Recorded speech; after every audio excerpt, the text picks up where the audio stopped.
Hey everyone, Jordan here. Thanks so much for listening to this episode. I just wanted to let you know where you can find us. We are on Facebook, we are on X, and we are on Instagram. We also have an email. You can reach out to us on any of those platforms or our email. All of that information will be in the description of this episode. So go there and reach out to us. We want to hear from you. We want to hear from the community. You can also become a supporting member at patreon.com/principalities and powers. We also accept PayPal and we have a Bitcoin wallet. If you enjoy what we're doing and you believe in it, go ahead and support us there. If you don't want to or can't support us in that way, would you consider giving us a 5-star rating and review on Apple or Spotify, especially, but anywhere you listen to podcasts that allows you to rate and review? That is much, much appreciated. Also, we do have a YouTube channel. Go ahead and subscribe to that YouTube channel.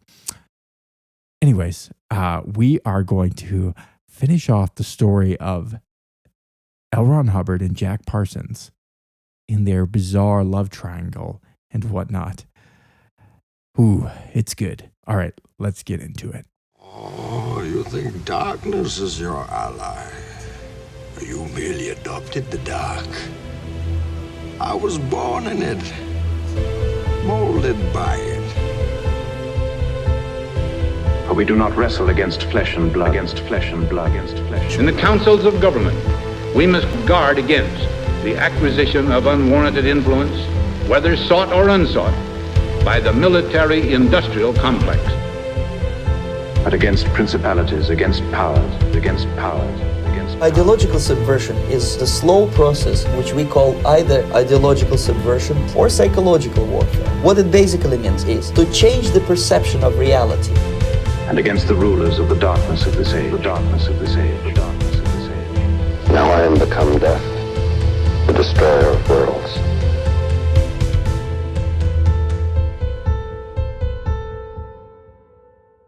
Oh, no. That's very funny. You know, people always ask me, Ron, how did you come up with Dianetics? And the answer is simple. I needed money. I'd tried writing science fiction, but those pulp publishers paid pennies, and let's be honest, I had bigger dreams. I wanted yachts, power, people hanging on my every word. And it occurred to me, religion. Now there's a business model. Tax-free, unquestioned authority, followers who defend you to the death. It was perfect.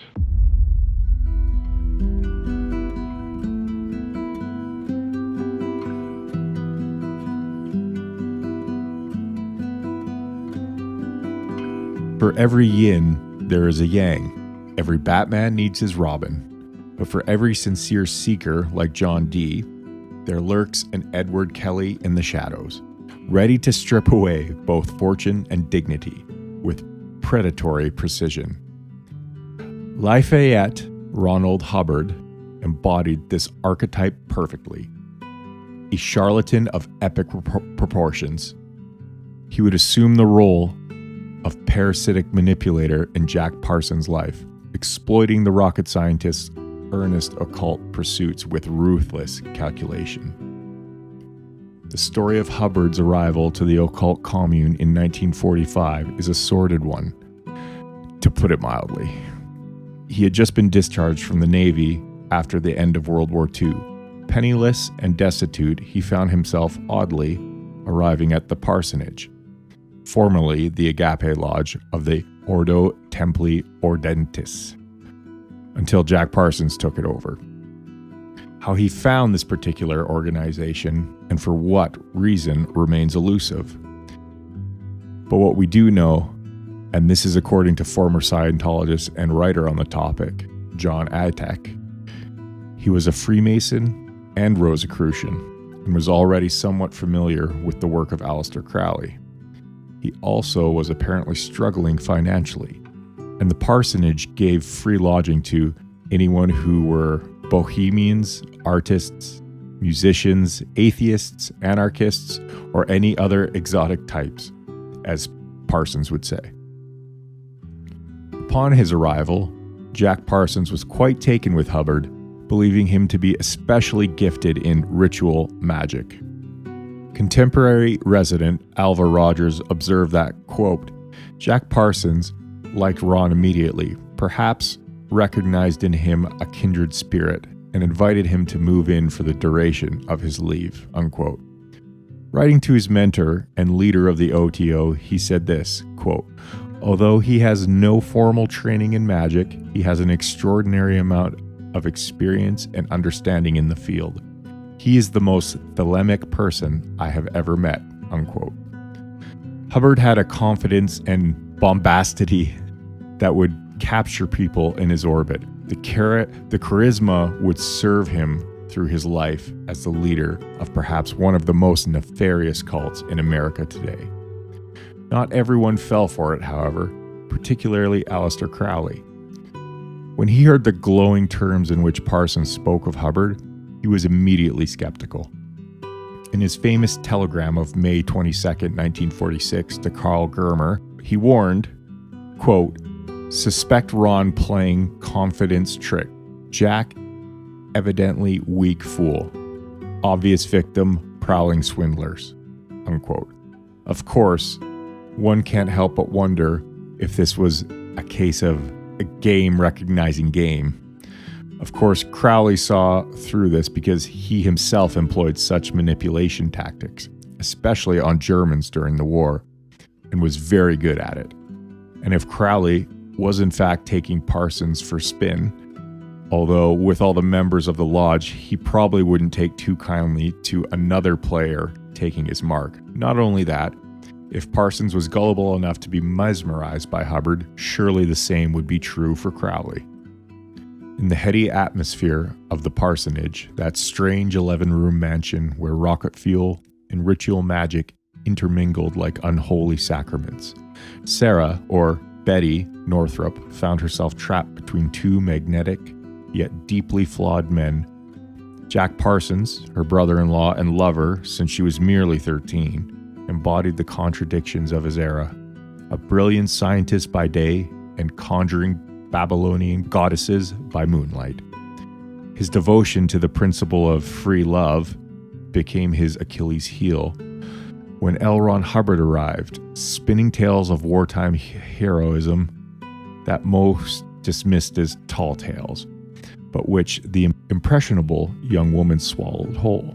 The sexual dynamic of the household grew increasingly volatile as Hubbard systematically seduced Northrop away from Parsons, all while living off the rocket engineer's largesse and sleeping with his girlfriend right in front of him. The hostility became almost tangible, yet Parsons, bound by his own libertine philosophy, found himself psychologically castrated, unable to protest without appearing hypocritical, forced to watch his protege systematically dismantle both his heart and his fortune.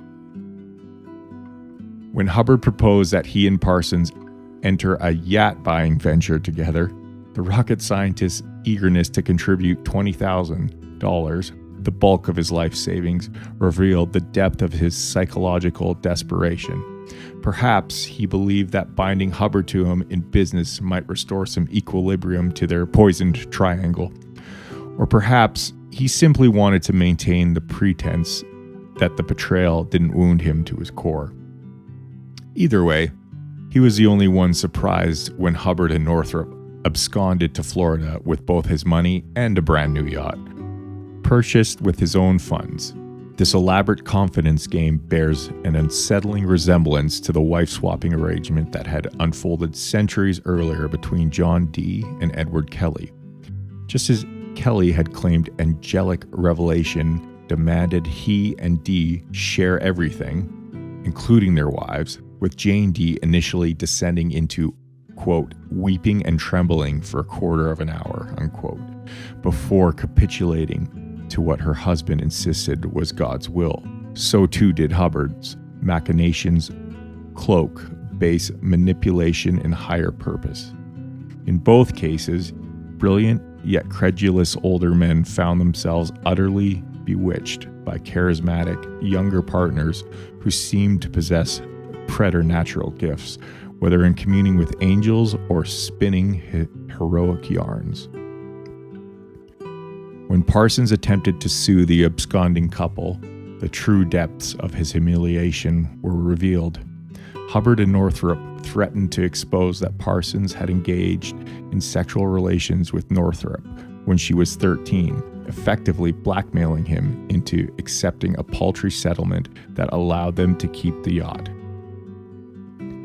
The psychological violence of this betrayal, stealing not just money and lover, but weaponizing the victim's own vulnerability against him, demonstrated the predatory genius both Hubbard and Kelly possessed for identifying and exploiting the fatal weaknesses of their intellectual superiors. While Hubbard would go on to marry Northrop bigamously and subject her to systematic domestic violence, Parsons returned to Pasadena shattered, forced to sell his beloved mansion and retreat into relative obscurity. Like Dee, who had similarly been abandoned by Kelly when the con artists found more profitable marks, Parsons discovered too late that his spiritual partner possessed not otherworldly gifts, but merely the terrestrial talent for recognizing a mark when he saw one.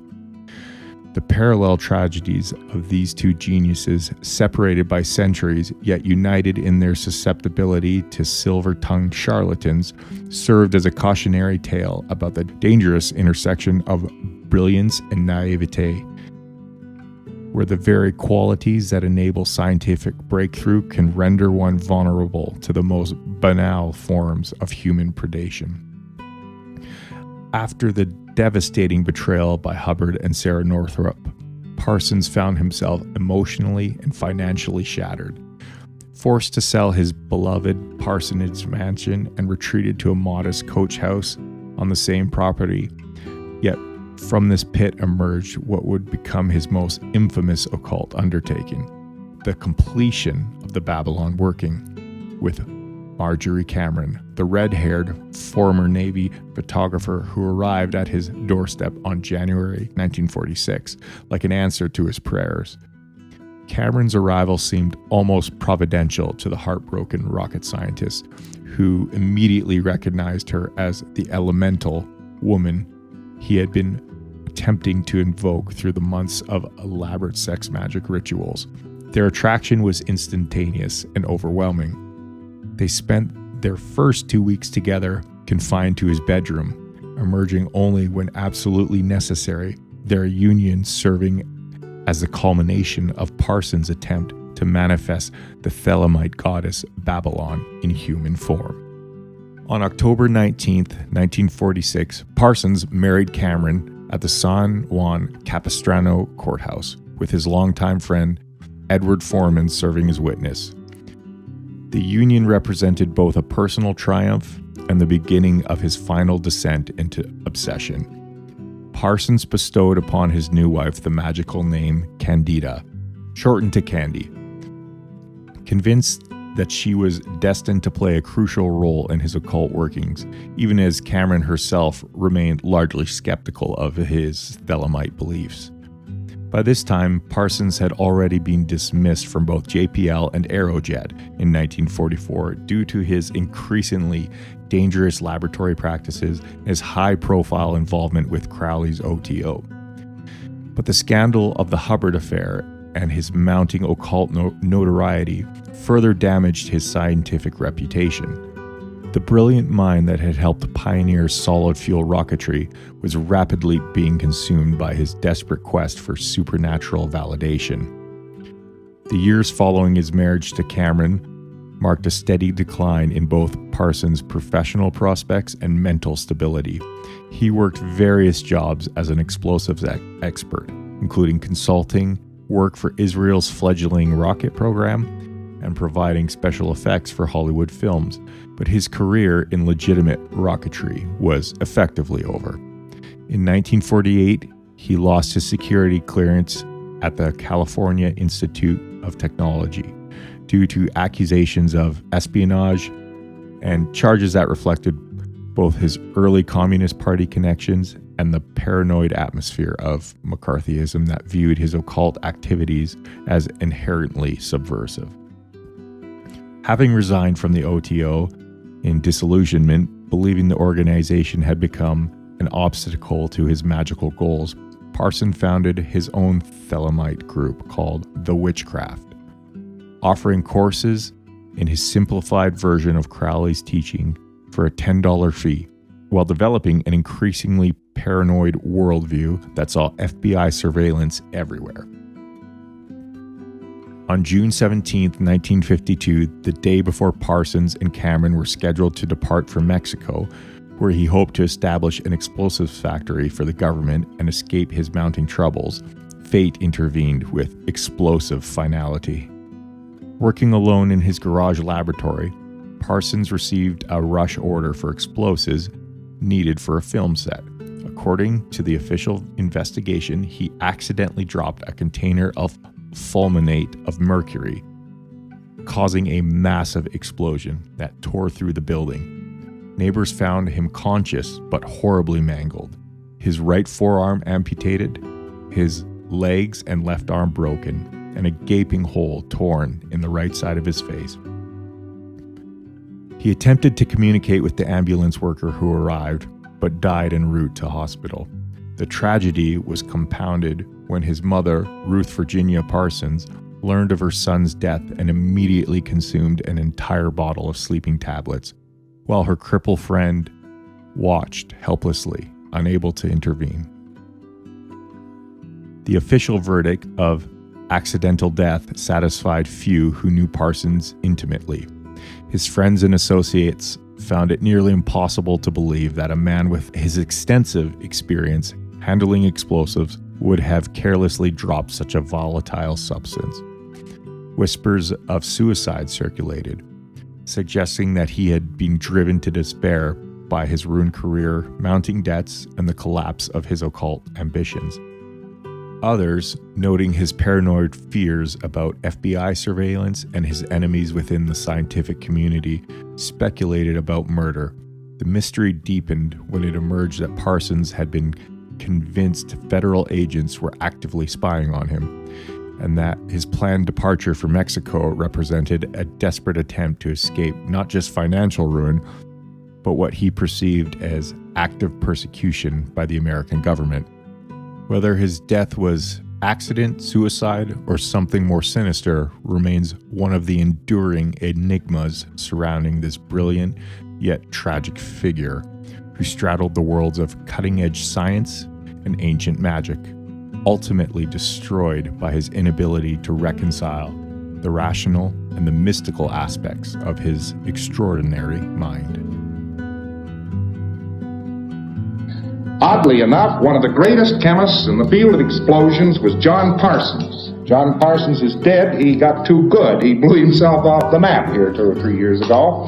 He was a good pal of mine. But this man was sought out when they really had a press on. He was sought out by the U.S. government to tell it what to do about solid fuels when they wanted to knock out Tokyo. Remember the raid, the Doolittle's bombers and so forth? Well, he couldn't get these light bombers off an aircraft without putting a rocket assist, and they didn't have a fuel.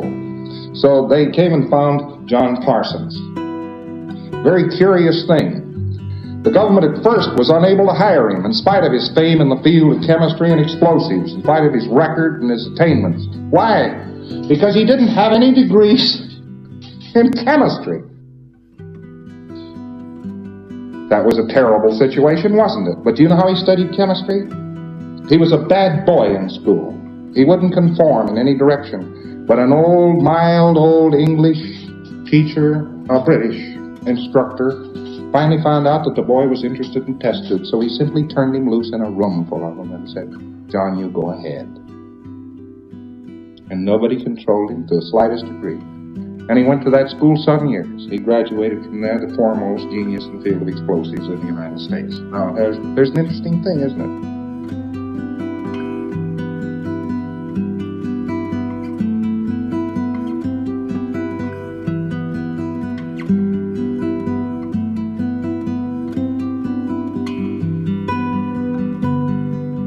that's it's a lot to go into there. I just had a thought. Like, we don't know exactly what happened. They say he dropped this substance, and because I guess apparently when you drop it, it blows up. Apparently, so. But we don't know. Like, maybe he encountered something in that moment. Maybe something made him drop it.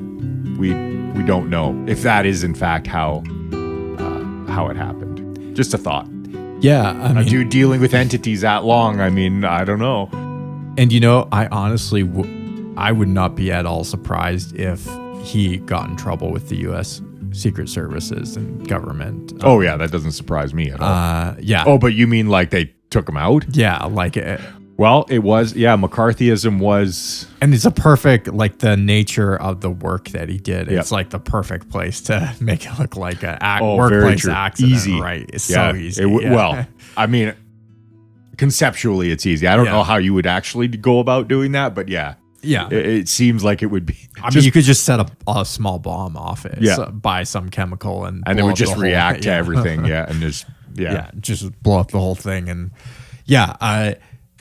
the question is, though, like, what exactly would be their motive? Because I can't exactly establish a motive other than the fact that he was just like, and he was just like a vagrant that the government didn't really like. Yeah. Because of his... Yeah, and that's a good point. Yeah.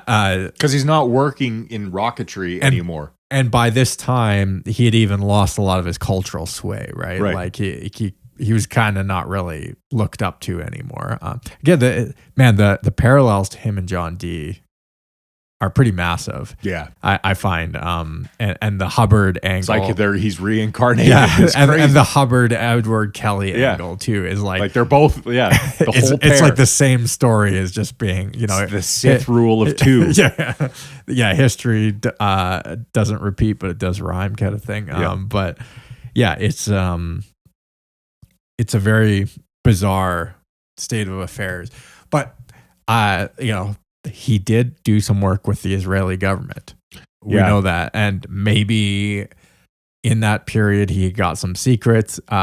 He definitely could have been corresponding with the Soviets. We don't know, right? Yeah, that's true too. It is very possible. I don't think they'd kill him for that. I think they'd make an example out of him for it, though. Wouldn't you think? Well, they could have made an example out of him, right? Someone made this point. I can't remember who. I was listening to someone. They made the point that the purpose to like make a very public assassination of someone and then pretend like it was just an accident isn't for the public. Right. It's for the other people in those other operators, if you will. Yeah, exactly. It's for those people to show them this is what we can do if you don't, play by the rules. Yeah. Play by our rules. So that there, I would say that could be a possible scenario, but I honestly don't know. It's so hard to say because it is. I do agree. It's kind of weird that this guy who is such an expert in rocket fuel, he is the expert in rocket fuel. He should know his chemistry and he should know like how to handle and all these things properly. Right. And I don't know if there's, if they even had the forensic investigation abilities that they do now to even make that determination that like he really did just drop something and it had a bad reaction, but who's to say? Yeah. So that's sort of the conclusion of Parsons' story. He goes down in a ball of flames, no pun intended. Yep. But a ball of fire. Yeah. I mean, maybe he coined that term. I don't know. When was that? Oh, no, it wasn't until a little bit later that song came out, but yeah. Hilarious. But kind of going into Hubbard and his introduction to Parsons, which there's a lot of very... Yeah, so how were they introduced? Didn't we just go through that? He just like showed up at this dude's door. That's right. He just arrives at the parsonage, sort of hears about it, maybe through the allegedly. Yeah. I mean, it's not like the parsonage was hidden, but I don't know how popular it was, other than like locals knowing about it. Right. But in any case, Hubbard sort of finds his way to the parsonage, and in 1945. But there are naval documents that show he was temporarily promoted to lieutenant commander in 1947, despite being discharged in 1945 for poor health. And when he worked in the Navy, he didn't just work. He wasn't just some guy scrubbing a deck of a boat. He worked for naval intelligence in the U.S. military. Here we go. During World War II. And he tells a lot of, Hubbard tells a lot of tall tales too, about his time in the Navy. He tells these stories about these heroism that most people think is just BS. But it's very unclear exactly what the nature of his role was, and he was kind of in and out. And when he was promoted in 1947, according this, I looked at these documents; they were absolutely there. Now, these documents actually came out because I believe the Church of Scientology had them. Oh, interesting. And because of lawsuits and stuff, they were forced to expose these documents. And it's very unclear why he got promoted. And the government's explanation, when the government was asked about it, I guess through FOIA or something, they said it was a typo of some kind, that they put the wrong date. Which maybe, but that they don't. Was it ever corrected then? I think they're just I think that because it was so many decades after the fact that they even looked at it. Right. There's just no way it's probably a typo. Yeah. There's no way they could know. Yeah. Yeah. How would you know? Yeah. And actually, I think there's a great article. I'll try and maybe link it into the description. I think it was from the Washington Post or Times or something. And it was from 15 years ago. But it was just an interesting expose on a bunch of documents that this journalist was able to get their hands on about Hubbard's time in the military or in the Navy, which definitely contradicted the Scientology version of events, because they pump him up to be this great war hero, blah, blah, blah. Yeah. Which just isn't the case. However, he does have a very shady, strange, discreet relationship with naval intelligence. And if anyone knows anything about the U.S. government, the most secretive clandestine organizations are not the CIA. It is not the NSA. Those are the ones you know about. It is two agencies or departments, the Department of Naval Intelligence and the Department of Energy. Yes, definitely. These are two probably the most clandestine operators in the U.S. government. You could argue they are rogue governments in and of themselves. They behave by a completely different set of laws and rules that are very hard to get your head around. Everything is subjected to FISA courts. So anytime perfect. The secret courts that we can't know anything about? Oh, precisely. Perfect. Yeah. Perfect. So a lot of the stuff that goes on now, again, but it's national security. Yeah. You have to understand. And to be fair, naval intelligence, this was in the 40s, so it's hard to know if they were as evolved as they are now. Right. But fair. So I don't know to the extent of their power and reach, if it was the same as it is now. But naval and that, I think that's almost by design. It's like the CIA and FBI and NSA perhaps sort of will take the sort of public blows to protect the real culprits, which are like the Department of Energy and Department of Naval Intelligence.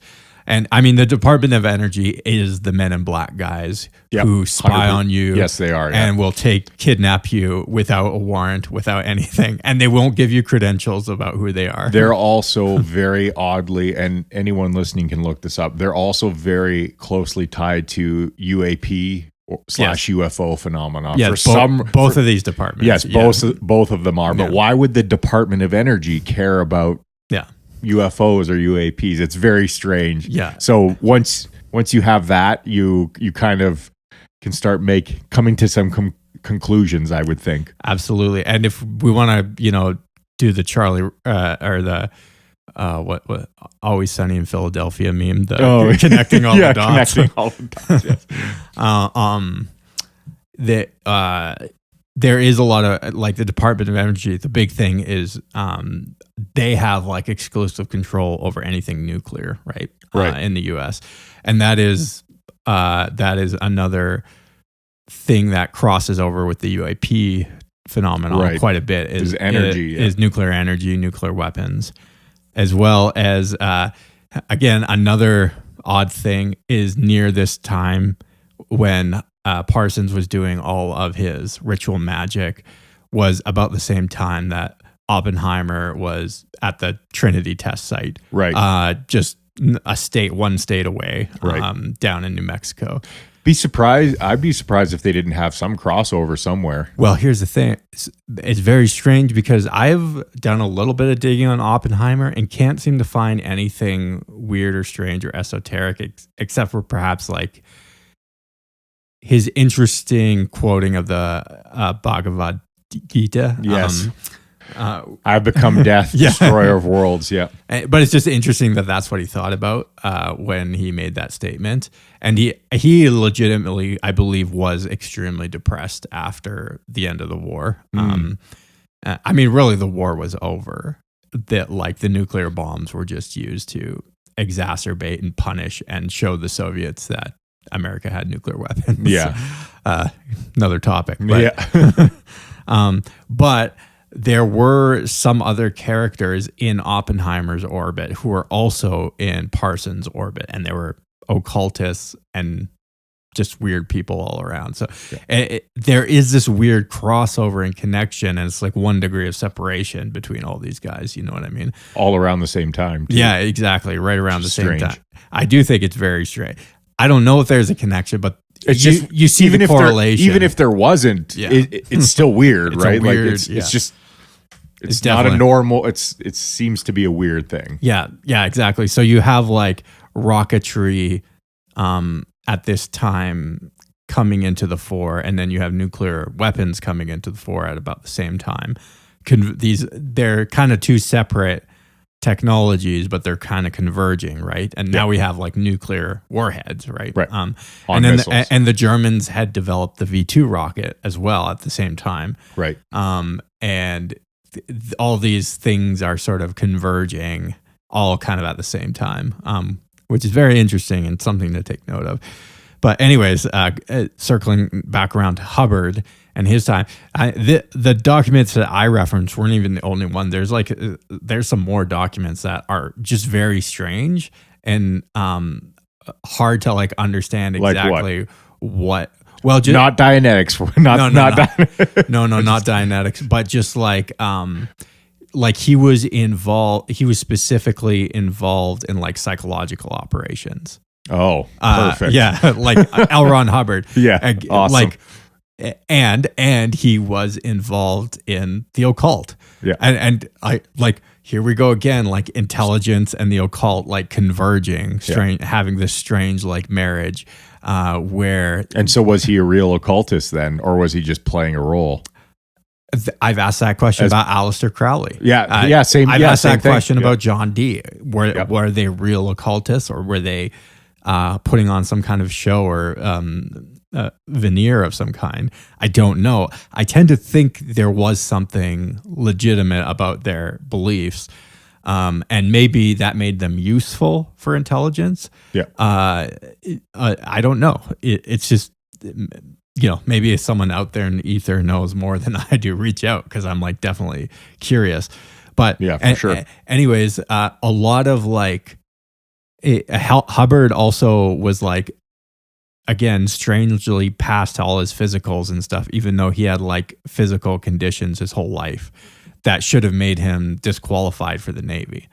Right. And again, he somehow was in the Navy. There was a couple other things.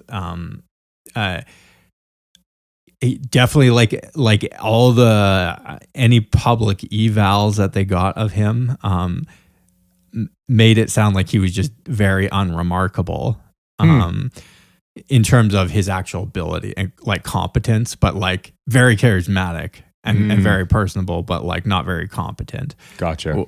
But then why is he like getting in his early 20s being funneled into like naval intelligence? You know, It's strange. It's just very weird. Well, it has to be because of his charisma and probably to be used as a spy in some. Perhaps, yeah. But I mean, is an incompetent spy any good though? Like charisma can only take you so far. Maybe I don't know. It's true. Well, I wonder, and let me put this hypothesis to you, and you can tell me what you think. At the time, obviously, there's like all this race for more advanced weaponry during World War II. I mean, it was like a crazy between the Germans, the Soviets, and the Americans. Right. They were just like putting so much resources into these technologies. Everyone wanted to get ahead, and there was a lot of suspicion that Parsons had sympathies to communists. Not unlike Oppenheimer, right? There's like this similar kind of dynamic going on, and I wonder if because at the time Parsons was working as a private citizen, right, and not really working for the government, I wonder if Hubbard was put in there as a spy of some kind to collect information. Oh, interesting. Yeah, like to see if he actually was a commie or something. No, to steal the technology. Oh, to steal. Oh, yeah, okay. To steal whatever technology he was developing. Gotcha. And Hubbard and give it to naval intelligence. Yeah, Hubbard was specifically chosen for this task because of his charisma. Yeah. One, and he would fit in perfectly there. And yeah, he was also like just a weirdo and into weird stuff. Like he already was into the occult and stuff, so he would understand all the lingo and everything that's going on. And I love that. That's a great theory. Yeah, and I wonder if they just, because they obviously would have heard about it through Stanford, and I'm sure they would have known, and they would have wanted if they. Like I get no indication that Parsons was like. I could be wrong about this. Again, someone who knows more about Parsons' biography better than me could speak to this, but it could, like, I don't know that Parsons was necessarily at all hostile to the U.S. government. No. I don't, anything I've read, I don't get that feeling either. But again, he felt like a little bit. Near the end of his life, though, he did seem to have a lot of paranoia about the government. That's true. And I wonder if this whole thing that was going on with Hubbard, even the stealing of the money, had a lot more to do with he was stealing secrets from JPL, Jet Propulsion Laboratories, right, and leaking it to the government. Right? Yeah, interesting. Yeah, no, that's a really interesting theory. I think that might be close, man. I think that might be really close. I've never seen anyone like connect those dots, but I'm just throwing it out there. Like it seems like it could be an obvious sort of way to get in. And Parsons, my reading of Parsons is almost a little bit like he's insecure. Yes. In a lot of ways, and like I think he really liked Hubbard because Hubbard came off as like arrogantly self-confident. Right. And I think he just kind of liked being around that, until he started messing with his wife and blah, blah, blah. But it's very interesting. And I don't know what to think about it. I do think Hubbard was a psychopath, or maybe probably a sociopath of some probably kind. Yeah. And he, the way that he operated Scientology later in life was very much Scientology. Don't think of it like, I think a lot of people, they misunderstand it. They think that it is a sort of like self-help religion. Right. And they think it's a lot more about self-help. It is not. I assure you that what is going on in Scientology is far more ritual magic than anything else. Yeah. And an author that we referenced before, John Atack, who's great. He has a bunch of lectures on YouTube. He's written tons of essays about the topic. He was a former Scientologist. And he's done like some of the most work on Scientology. He has like a huge corpus of stuff since he left in the 90s. And since then, that's kind of been his life work, is just writing about Scientology. Interesting. And he has this really excellent essay about Scientology's connection to the occult. Right. And that it is far more occult than most people actually realize. And there's all sorts of weird things, like Hubbard named his boat after like a Greek goddess. He named his daughter Diana after the goddess Diana. Yeah.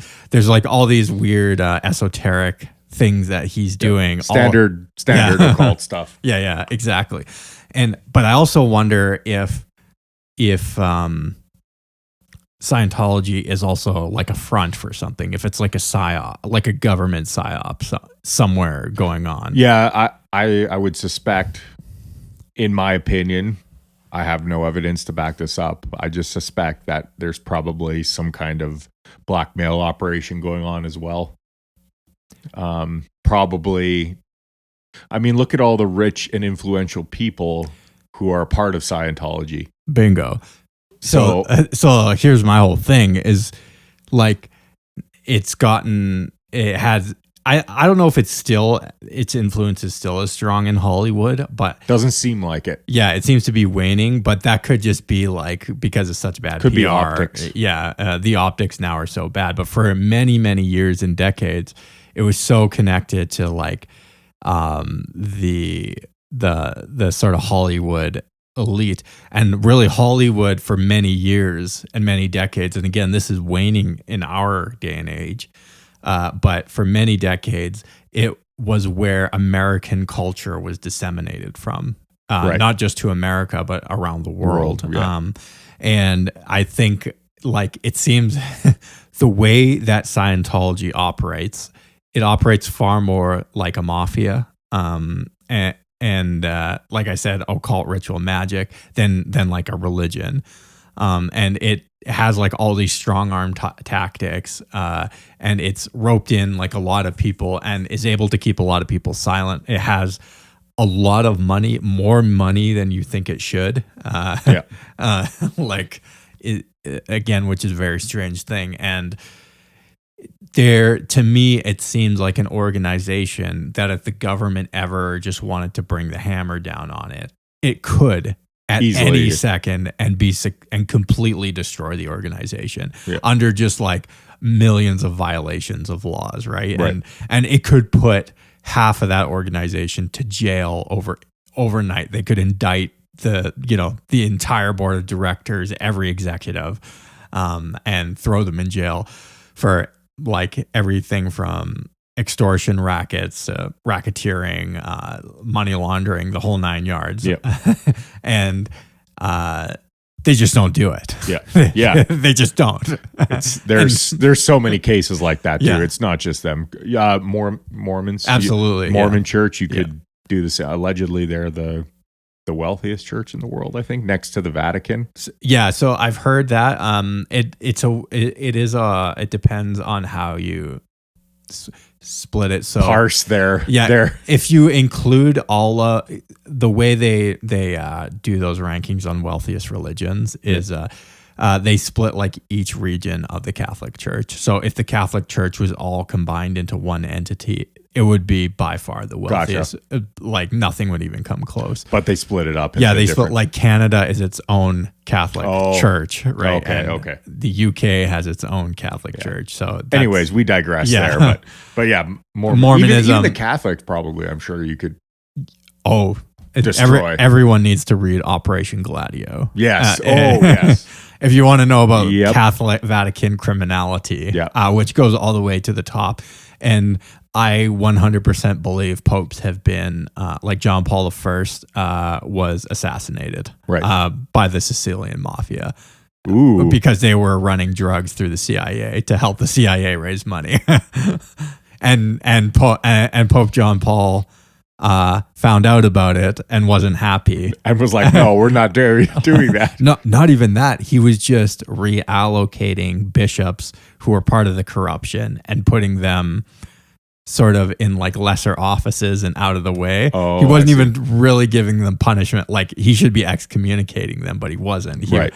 And that was enough to get him Knocked assassinated. off. Crazy. Yeah. Oh yeah. Crazy things. And of course they ruled it like just like a death by cardiac arrest or something when he died. And really? I believe if I'm getting the details correctly, there was like a bullet casing, like a full bullet, like left on his desk. Oh, right. Like very obviously. And he was like, as a calling card. Yeah. Yeah. But he was like laying there with his like, devotional in his hand. He was dead, but he was like clearly set up in like a pose. Yeah, almost. And it was just like I don't know. It was clearly a message. It was very symbolic and a message. Like, and to this day, no one talks about the what I believe was the assassination of John Paul I. Crazy. Anyways, but yeah, if you like, a lot of these organizations have been weaponized, infiltrated, and they are used by the most powerful government that has ever existed in the history of humanity, which is the U.S. government. Yeah. And I mean, that's kind of why we're talking about this. These are the powers and the principalities and all of their little tentacles that they have anywhere. And the question is, was Hubbard one of their operatives? Was Hubbard in league with the government, and was Scientology a front for something else? I don't know. I'm just speculating, right? Like, it's something I want to ask. What I do know and what I do believe is Hubbard was an occultist, much like Parsons, much like many of these people. And they weren't just connected with powerful elites in our society. They were trying to connect to powerful spiritual forces, right, in an unseen realm to achieve whatever goals they might have had. Yeah. So, anyways, anything else? No. Other than that? Other than Hubbard is a psycho when I read his book, Dianetics. I did. No, I know. I just stole your note. That's all. Yeah. No, yeah. I have actually read most of it. I listened to it. It was terrible. I listened to some of it and read some. I was reading it and I couldn't anymore. It was just. I thought listening was worse than reading, honestly. There were some funny bits in Dianetics, though. Like, he has this whole diatribe about gay people and how they're like not clears. Oh yeah. Even though he himself was probably. Yeah, he's like probably doing that. Like doing. That's hilarious. Oh yeah. Anyways, it's kind of funny stuff. Yeah. All right, I think that's it for today. We will see y'all later. See ya.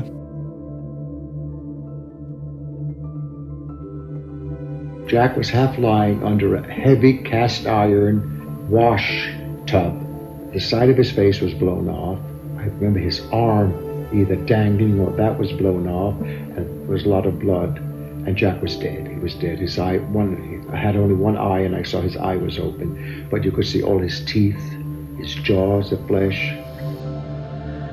Well, let me tell you about Jack Parsons. Parsons was a genius. Parsons was a mystic. Parsons was a crazy man. He and his old buddy from junior high, Ed Foreman, they'd been sending off rockets, sky rockets, bottle rockets. Supposedly their backyard here in Pasadena was pockmarked with rockets that had been sent up. But they had reached the limits of what they, as amateur experimenters, could do. They wanted to know the theory behind the practical applications that they'd already figured out. So you go to where the theory is taught. You go to Caltech. They turn up at Theodore von Karman's door, saying to him, "Dear Dr. von Karman, we're just a couple of townspeople. We would like to find out a little bit more about rockets. Understand you're the one to tell us." And von Karman, a genius, a master teacher, says to them, "Boys, I'm going to send you off down the hall to one of my favorite graduate students who's come here from Texas and who's also interested in rockets, a fellow by the name of Frank Molina. And out of that relationship between Parsons and Molina, I think there was a great interaction between the two. One, the theorist with a dream, one, the practitioner with a dream, whose dreams came together and demanded money to make it work. And on a nice fall afternoon, they drove up, set up this rocket motor on the floor of the Arroyo Seco, just a little ways up above the Rose Bowl, without any homes around, any people around much. It's going to make a devil of a noise when the motor worked. The final aim of the JATO test was to have the airplane, the air coupe, fly without a propeller. And well, this is fine, except from a standing start, by the time you get almost to flying speed, the rockets will have burned themselves out and they'll stop. So the idea was, let's move them along a little bit. So we got a truck ahead of us, tied a rope, and I held the rope so I could decide when to let go. And we saved all that rocket time until we got almost to flying speed. Then I let go of the rope, lit the rockets, and away we went. He had all kinds of time for people, and there were really all types of there. There were artists and authors and freelancers, photographers, and then there were the other the old timers, mostly, much of them much older, who were followers of Aleister Crowley, who was a British metaphysician or something.